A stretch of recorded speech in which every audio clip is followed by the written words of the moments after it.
वाघांच्या संख्येचा अंदाज घेण्याकरिता राष्ट्रीय स्तरावर निश्चित केलेल्या पद्धतीचा वापर होत आहे।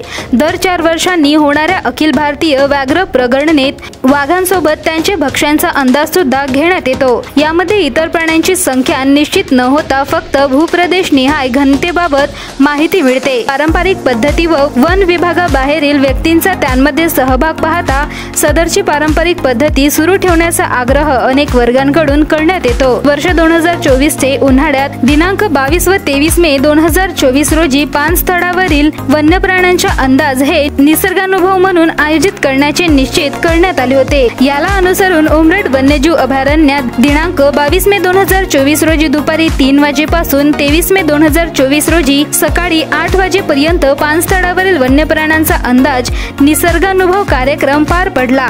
या निरीक्षण कार्यक्रमात एका मंचावर एक सहभागी व्यक्तीसह एक वनरक्षक आणि एक सहाय्यक अशा 3 लोकांची नियुक्ती करण्यात आलेली होती। या निरीक्षणात लोकांना वाघ, बिबट, अस्वल, रानकुत्रा यांच्यासह गवा, सांबर, चितळ, नीलगाय, रानडुकर यांची प्रत्यक्ष दर्शने नोंदवता आली। या कार्यक्रमात 3ही वन परिक्षेत्रात मिळून 9 वाघ आणि 3 बिबट यांचे प्रत्यक्ष दर्शन सहभागी लोकांना घडले।